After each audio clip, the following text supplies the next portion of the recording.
Hola, and today in this video we're going to be talking about making self-protection simple.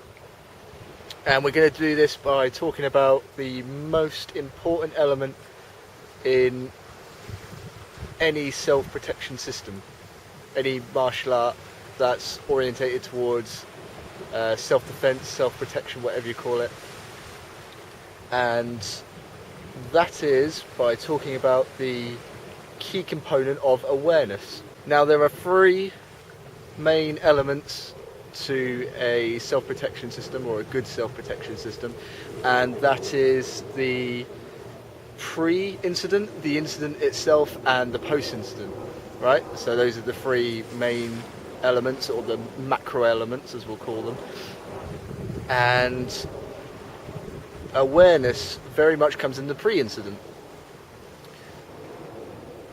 And awareness, by many self-protection experts say, is the most important element, because out of all the incidents that you could possibly face with a violent potential outcome, it is said I've read between 95 and 99% of those incidents can be avoided.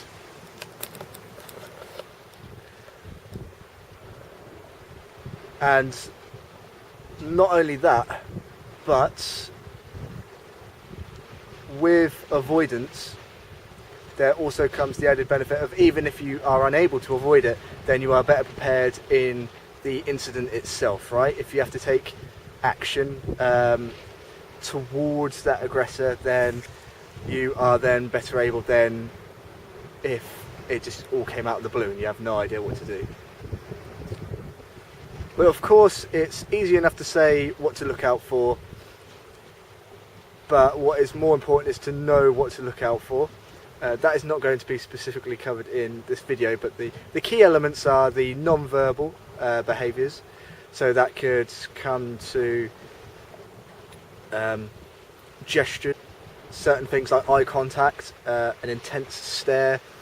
Can't really see with my sunglasses on, but an intense stare could be an element of aggressive behaviour that you need to look out for, or certain kinds of eye contact that they might not be delivering to you but they're to their mates. So, like, you know, elements that might suggest that you have now been picked as a potential target.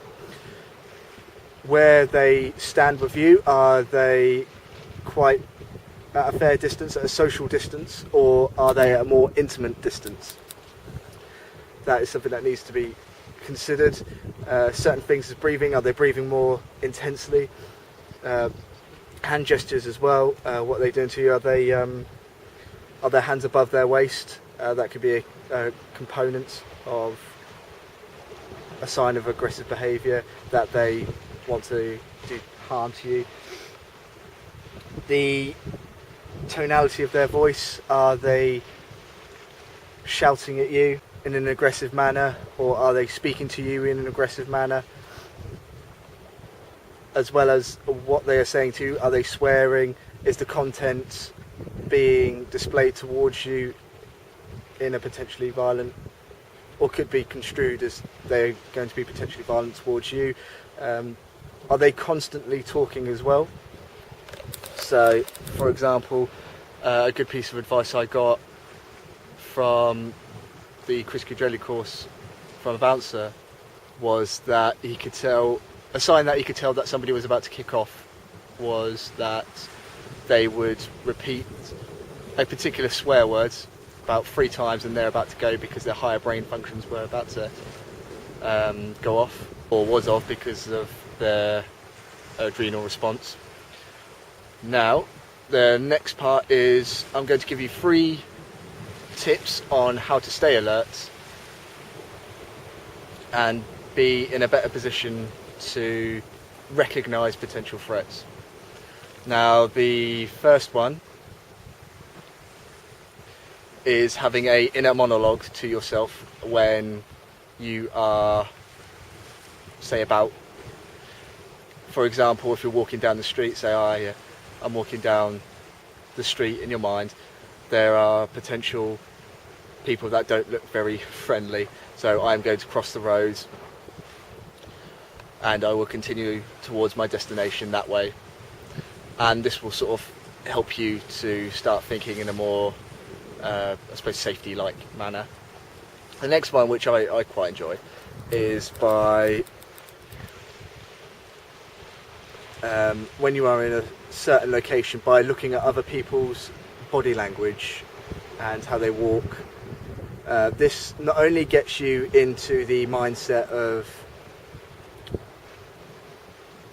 being alert and taking the action of being alert by looking at what's around you, but it also helps to teach you what body language you can incorporate, say how somebody's sitting, how somebody stands or walks, how they walk, to see the differences between what can be construed as a potential target and a more harder target. And then you can incorporate what you see into your own body language to make you more of a harder target as you travel about. And the third tip that I will give is listening to your body. Now it's starting to be a running theme in my videos, but I'm being serious because there is academic evidence saying that when you can get... Have you ever had that feeling when you felt like somebody was looking at you and you turn around and there was somebody there? There is actual academic evidence that states that 9 times out of 10, so most of the time, vast majority of the time, people know when somebody's looking at them. So if you have that feeling if somebody's looking at you, or you have that terrible feeling, calmly look around you, and 9 times out of 10 you'll be right. So listen to your body when you have that feeling where you think you're being watched. It's probably to do with your subconscious, I would imagine, being able to take in so much more detail than your conscious mind. So it's a good thing to listen to. Now, of course, these techniques, or being aware constantly, can be quite psychologically draining.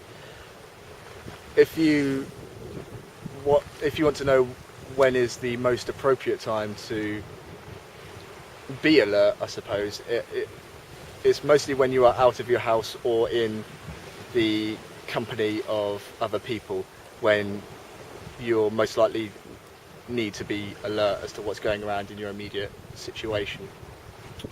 Although I will give a warning that, of course, crime can happen in your own home, as well as people just turning out of nowhere, because also you're switched off. If you think nobody's around you and you sort of switched off, then of course you're almost sort of dimming or switching off your radar to keep alert if people then enter your immediate social circle. So of course I'll place a warning label across that, but that's what some experts have said. Now, also, the goal isn't to be paranoid about being alert in your immediate situation. You don't want to be looking for potential threats. No, you just want to know what is happening in your immediate situation, what the time and location is, and of course the people around you. You aren't just worried about what's going to be coming around the next corner. You're just acknowledging what is happening around you. And of course, when you take acknowledgement and you adopt that sort of body language, then that is a massive deterrent for potential offenders to act upon you. So either have that inner dialogue of what is happening around you or what you are doing in that situation. Look at other people's body language to get into the mindset of looking around, being alert, as well as adopting positive body language to deter potential offenders, as well as listening to your body as to what it says of what is happening around in your immediate situation, whether you feel like someone's looking at you or whether you just have that general feeling of a threat might be around. So I hope that helps, guys. As always, comments, questions and constructive criticism, and I will see you guys very soon.